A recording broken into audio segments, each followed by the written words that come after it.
Karate is a martial art practiced by more than 60 million people around the world. And its roots are in Okinawa.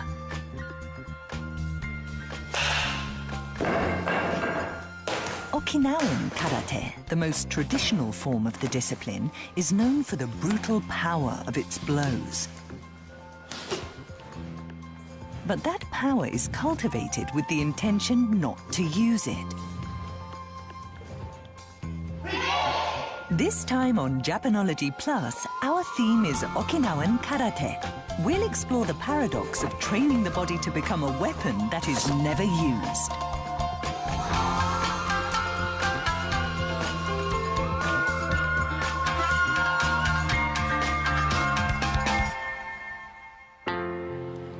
Hello and welcome to Japanology Plus. I'm Peter Barakan.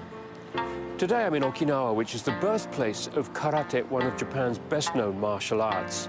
By the way, the term karate literally means empty hand, as in unarmed. The idea underlying Okinawan Karate is that although it gives you a supremely powerful way to subdue an opponent, you learn it in order not to use it. And I know that sounds contradictory, but stick with us and all will become clear.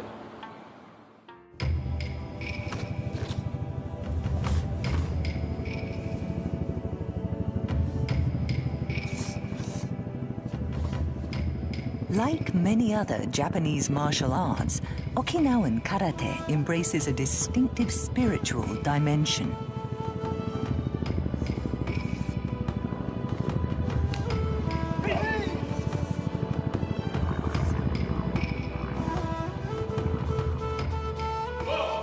Practicing set movements called kata over and over again is a hallmark of this discipline.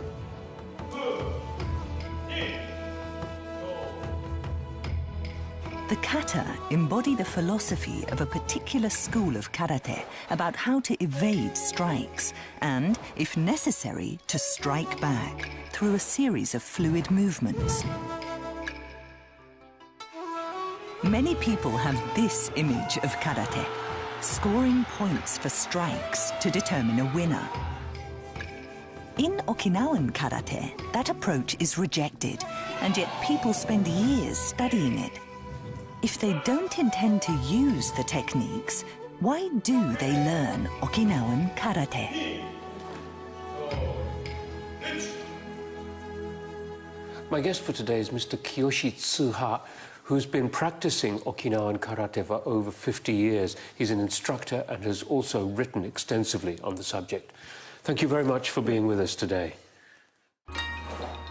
Kiyoshi Tsuha has been active in investigating the roots of Okinawan Karate, which is not well documented. He also promotes the art abroad. He is a highly respected figure in the world of Okinawan Karate. First of all, I think probably most people have an image of karate as being a contact sport. And I understand that in Okinawa that's not the case. Okinawan Karate is not the kind of martial art where you try to defeat an opponent in competition. Okinawan Karate is a martial art based on the ideal of protecting yourself by fully preparing your mind and body through practice. What kind of practice do you do and how often? The foundation of Okinawan Karate is practicing kata over and over again. The importance of kata is paramount. There is no specific number of times. It's simply a matter of the more times you practice, the better. The aim is to increase your ability step by step. That is why you must practice. Okinawan Karate has been called a lifelong martial art. Until the day you die, you'll still be training to get better. But if you never actually come up against an opponent when you're practicing, if in real life somebody did come up against you, would you be able to defend yourself? Let me give you a practical demonstration. I'll show you how practicing kata enables you to deal with a real-world situation. An adversary grabs your arm. The first thing you need to do is break free of his grip, right? Self-protection. Please grip my arm firmly, and I'll easily break free. Easy. Now grab my arm with both hands. I can easily break free of this too. I pull my arm across like this, that easy. And these movements are drilled into me by doing kata. In practicing kata countless times, you are practicing defense and attack moves. Okay, I get it. But the purpose is not to use the skills that you've learned. I would say to never need to use the skills. When you train in the martial arts, you develop an aura. That aura makes people think twice before attacking you physically. The aim is to nurture an individual who will be able to deter an opponent or even eliminate that opponent's desire to fight. It sounds like a paradox. Acquire the power to win fights, but never use it. How did Okinawan Karate come to have this philosophy? Okinawa Prefecture is located in the far southwest of the Japanese archipelago. This region was once ruled by an independent kingdom, Ryukyu. During that period, the Ryukyu kingdom traded with China's Ming dynasty, with Japan, and with other nations. Exposure to these cultures fostered a unique identity. Okinawan Karate was one aspect of that identity, blending the distinctive fighting style of the Ryukyu aristocrats and warriors with Chinese kung fu. In 1609, the Satsuma domain in southwest Japan conquered Ryukyu. They imposed a strict ban on the possession of weapons. As a small community, the people in the Ryukyu Islands knew they could not defeat a large, powerful neighbor, so they chose to avoid aggression and focused instead on self-protection. Okinawan Karate is a product of that philosophy. Initially, Okinawan Karate was passed down among only a very select group of people. But when the Ryukyu kingdom fell, karate spread to the population at large. Then, about 100 years ago, it reached Tokyo and Osaka. Eventually, a martial art that had emerged in a small island kingdom spread to countries all over the world. But once karate had moved out of Okinawa, the people who adopted it came to embrace it as a competitive sport. In Okinawan Karate, the most important thing is kata. Kata movements are not stylized for aesthetics. They emulate actions against a real opponent.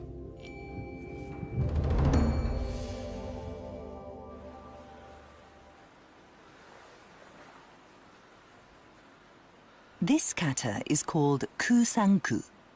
It is an advanced form for high-level practitioners.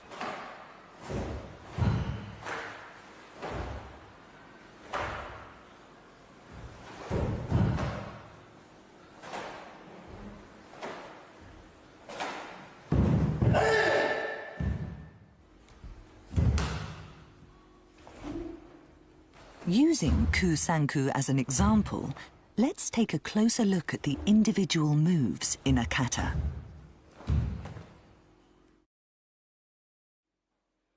Opponent right in front, and the sun is behind him. I have the sun in my eyes. It's dazzling me. So I have to block out the sun in order to see him. And now I show that I would rather resolve this peacefully. But my opponent attacks me anyway. I deflect it. He attacks again. I deflect that too. He tries to kick me. I block it. He punches again. And now I strike back and deliver the crucial blow. So we have an attacker making a series of strikes, and finally I strike back. In order to make the kusanku kata easier to understand, the attacker uses techniques that require the expert to employ the moves of the kata. The expert is repeatedly taking action to protect himself and only switching to counterattack as a last resort. All kata follow this defense-first pattern. We say, you should not be struck, nor should you strike. In karate, we do not strike first. Only after you have been attacked can you consider delivering a blow yourself. That is the golden rule of karate. No kata begins with an offensive strike. This reflects a shared vision of Okinawan Karate as a defensive discipline.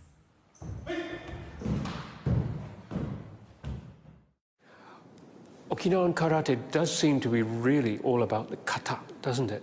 Absolutely. The daily kata work will prove its value if ever needed.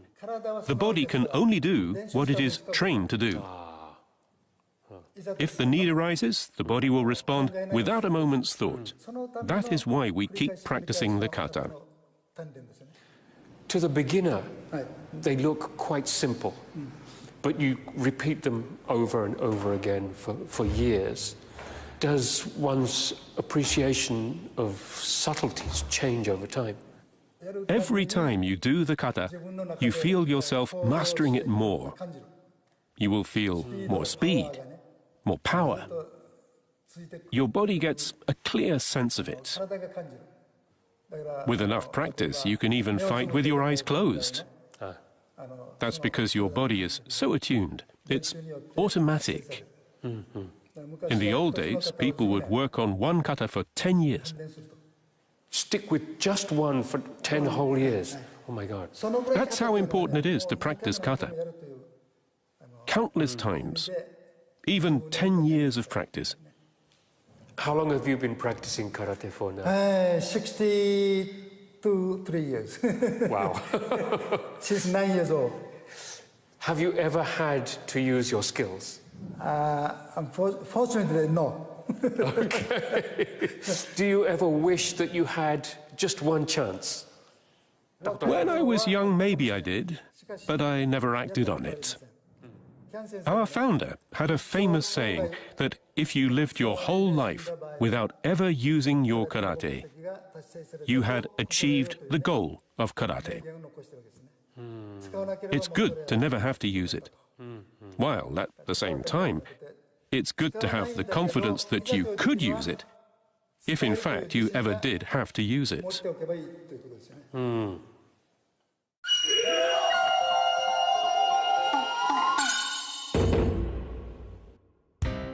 Hi, I'm Matt Alt, and on today's episode of Plus One, I'm going to visit a dojo in downtown Tokyo that specializes in Okinawa Karate.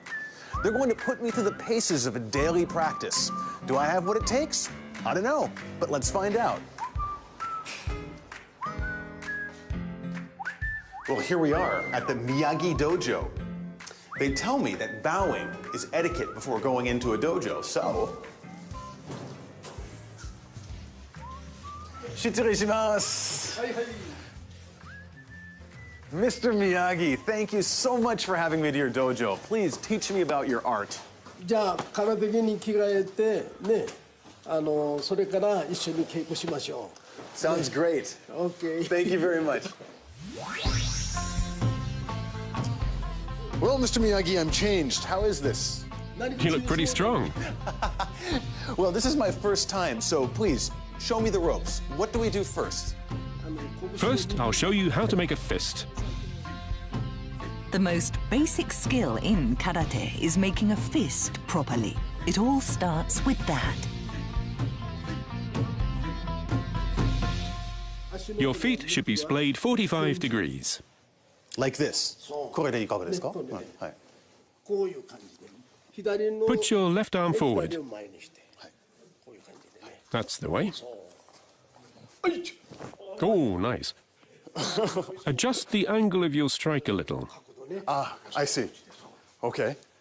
Down. Okay. And strike. Don't throw your shoulder forward. Is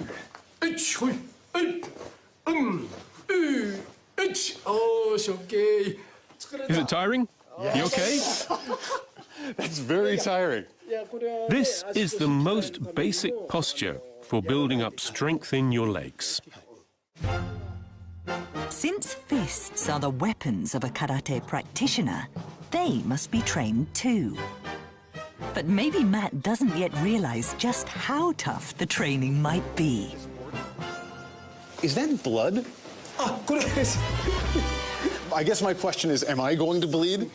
Well, you don't need to hit that hard today. But, you know, over time, if you really get into it, it does happen. Yes, your fists probably will bleed a bit. Well, your own fists are amazing. These are amazing fists. After decades of punching a hard surface, your fists will eventually turn into weapons. The core of karate is to protect yourself with your fists. So, we keep pounding them until they're tough.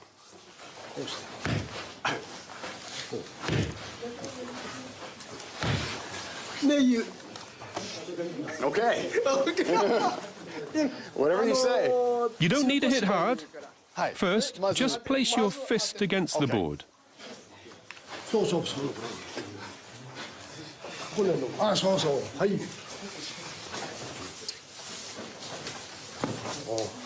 But you know, it doesn't hurt as much as I thought. No, it doesn't hurt.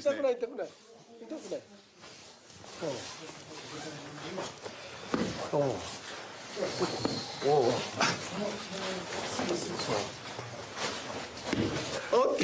Thank you. That was very interesting. Oh, look, my first blood. This is basic training for having strong fists. Doing kata again and again imprints good form for strikes and kicks into muscle memory.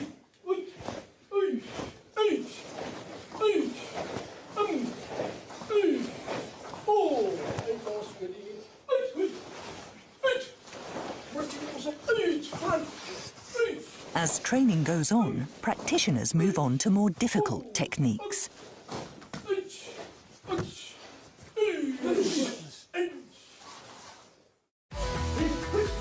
Some exercises involve several people. This is called kumite.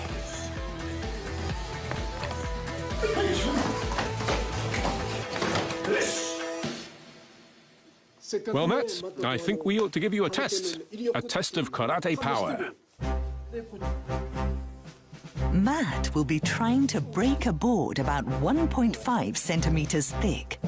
Can he do it? You just go. Didn't hurt? Good. Then give it another try. Yes!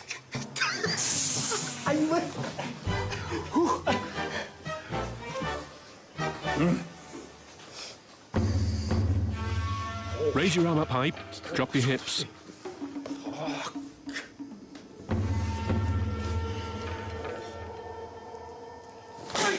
Okay.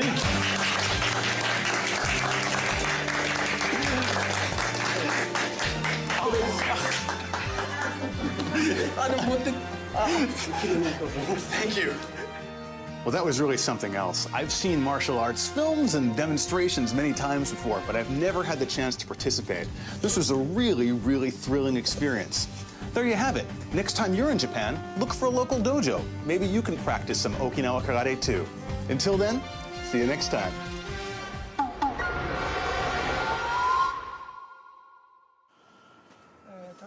So next you're going to be seeing a dojo of one of the toughest Okinawan karate schools.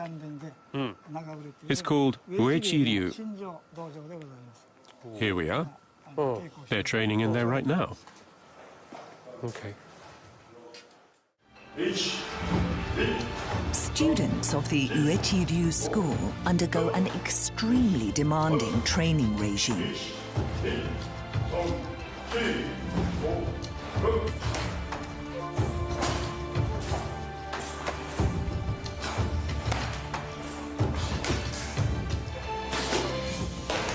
They strengthen their bones with bone-on-bone practice strikes and toughen their bodies with punches.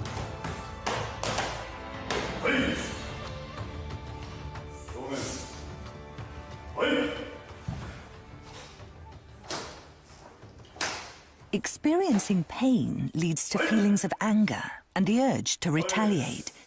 The ideal of this training is to eliminate anger as a source of conflict.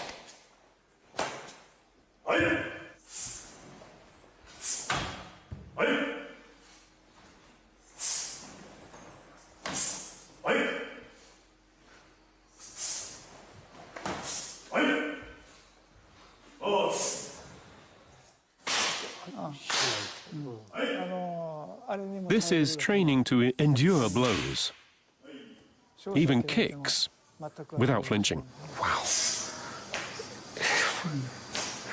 It looks really painful. A beginner's body hasn't toughened up, so these blows are painful. But after 2 or 3 years, their muscles are tough enough to withstand it. The aim is to make the body tough enough to absorb attacks. It needs to be okay in that situation. And by intentionally abusing the body, a mental endurance is developed. That's a major goal. You learn how to endure the discomfort. That leads to self-mastery of mind over body. You acquire great mental toughness. What do you think? I'm lost for words. It's very, very tough. I mean, I personally have a pretty low pain threshold, so just imagining how that must feel boggles my mind.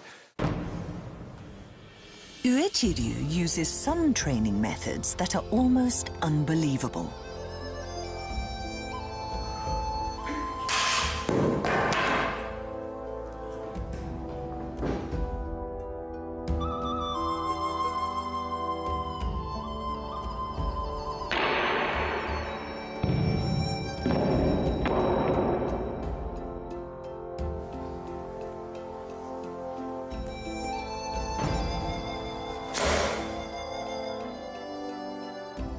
He breaks the board with his fingertips. And this is not for demonstration purposes. It's a technique with a purpose. The fingertips are used for strikes at the opponent's throat.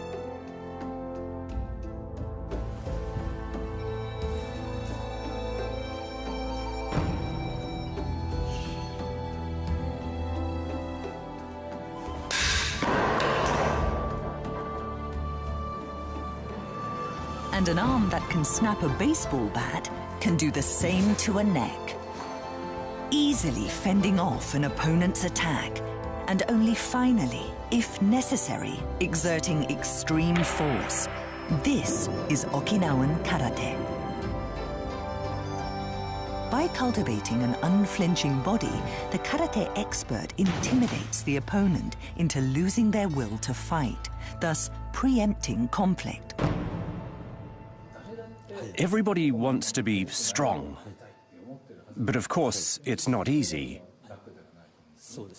So can you tell me, why have you chosen this path? Well, I think I just enjoy the process. Of course, the training is often grueling, but that's a hurdle that has to be overcome. It's the only way to advance to the next level. It's a sense of happiness and satisfaction from making progress through the process. That's what keeps me going.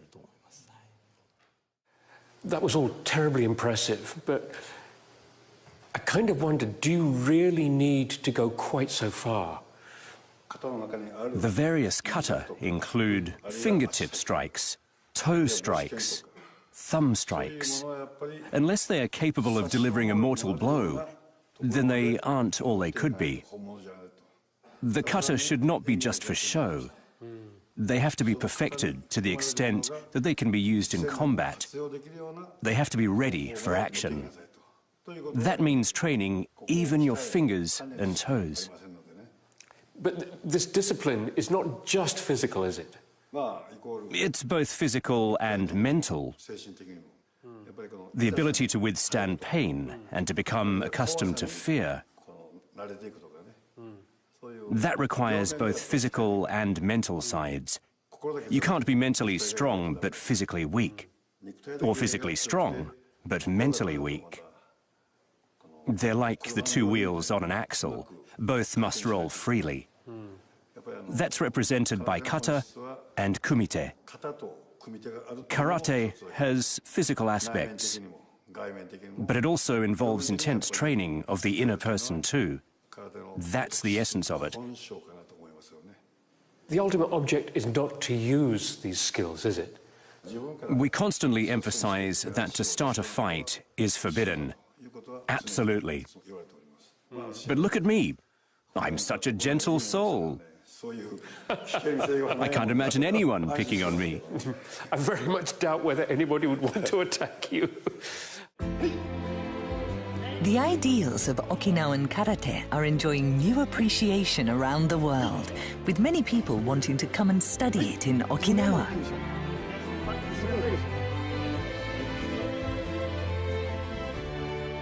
In 2016, Okinawa Prefecture introduced Karate Day.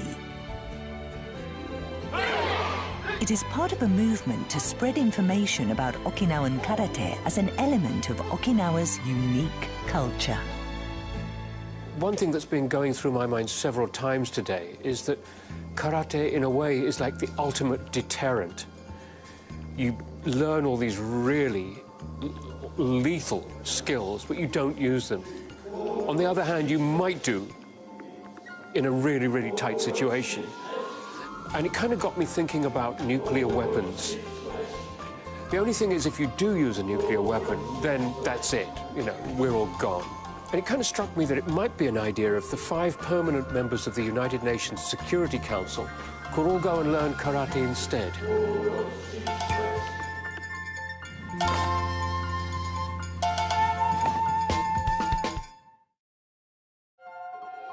Next time on Japanology Plus, our theme is sleep. From making the most of a short nap to sleep-centric goods, we explore the latest developments.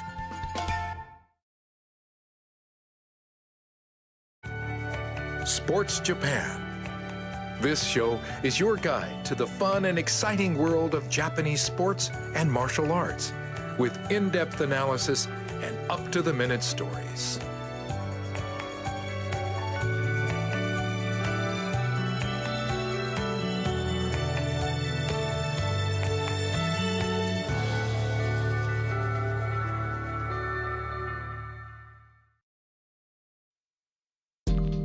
This episode of Train Cruise takes a ride on a local train in Hokkaido. It's the northernmost line in Japan. We'll see beautiful landscapes made of snow and ice, eat distinctive food, and meet the local people. Get ready to enjoy Japan's winter wonderland.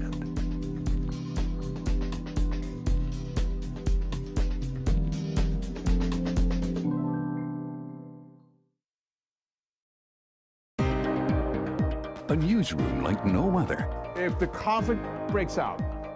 Bringing you a different perspective on Asia. This news just coming into us. Things can change in an instant. And we've got you covered. 24 hours a day, 7 days a week. Stories you won't see anywhere else. Watch NHK Newsline. Your eye on Asia.